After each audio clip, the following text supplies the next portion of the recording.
I'm going with the Meatless Monday theme today.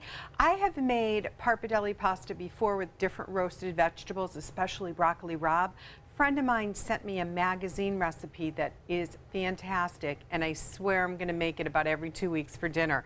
We're using a really good textured Pappardella pasta, and then we're going to char off the cauliflower.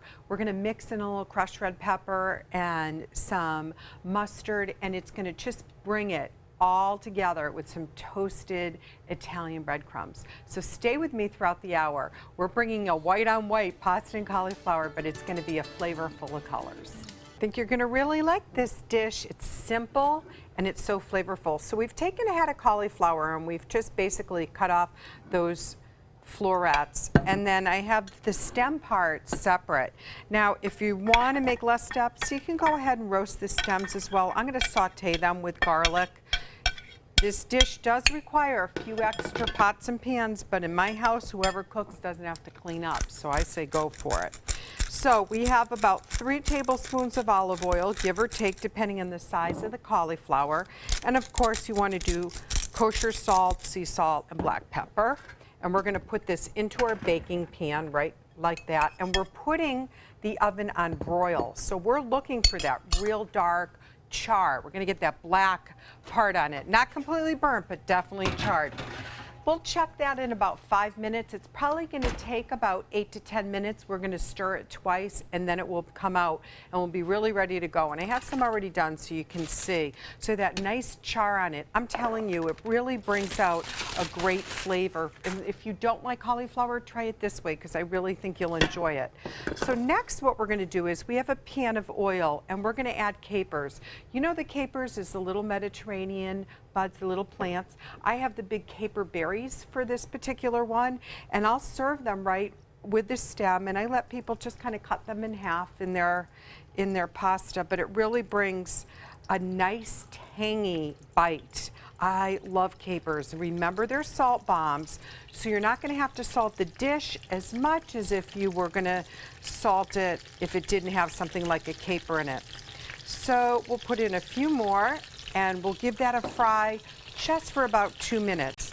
Now, a lot of times what I'll do is just dump out the oil and then use the same pan, but I'm going to get started over here in toasting up the breadcrumbs. You want to either make homemade breadcrumbs that are on the coarse side, or what I love are panko Italian breadcrumbs. And I just picked these up right at Fresh Market. They had a nice texture. I even switched over to use the panko style Italian breadcrumbs when I'm making chicken parmesan. So we'll add about that much in the breadcrumbs and really give it a depth of flavor to toast it. And I'm going to use crushed red pepper twice, once over here and then back in with the pasta. So while I finish frying the caper berries and turning the cauliflower over, I will get ready to come back in a few minutes and work on this dish with you. Now what I'm going to do is I've taken those chopped stems from the cauliflower that we usually just throw away. Not anymore. Let's add some pine nuts, toast that up, just a teeny bit of oil in there, and we'll get those pine nuts going and soften the stems a little bit. Now over in this pan, we've got a little bit of olive oil, and what we're going to do is we're going to add some of the pasta that's already cooked. A nice al dente on this pasta, folks, okay? You want to have that bite. And they have the delicious capers going on in there. And you know, by all means, you can use the little baby capers. You can use both. You can do some big and some smaller capers.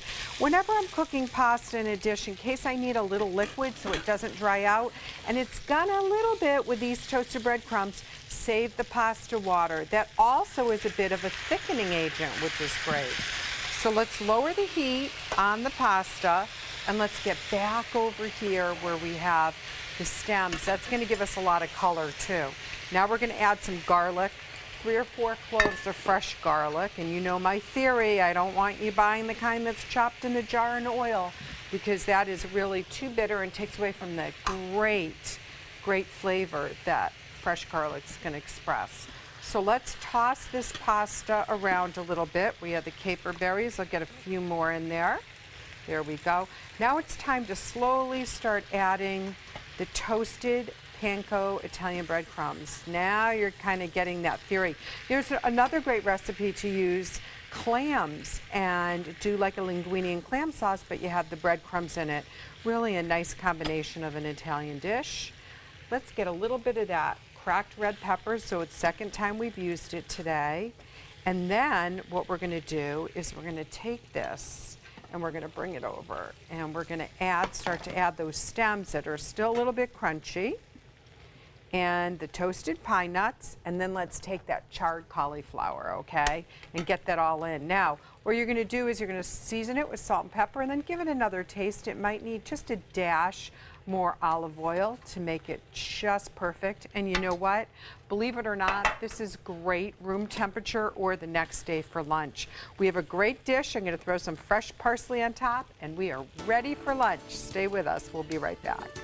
In the kitchen with Judy, and oh my goodness, I just sampled that. That's fantastic. And John, I almost forgot. Well, I did forget on air. You take some Dijon mustard, about a third of a cup, and olive oil, and you mix that together, and then you toss that into that pasta that little dish. zing. Boom. So between the fried capers and the breadcrumbs, and then you got to have a little Romano cheese to sprinkle on top. I think it is just a fun fall dish, even That's if it delicious. is 90-something degrees outside. All these flavors, and when you roast something like that, my gosh, it just tastes so good. Yeah, it really does. Tastes so good. Recipe on our website, mysoncoast.com. It is a good one too, let me tell you. And you sprinkle a little parsley on top of there, finish it off. Boom. All right. Recipe is again on our website. Check it out on the dining page. It's good stuff there. Judy, thank you. Thank you, John. Good to have you back. Good to be back. I missed your cooking. Scott.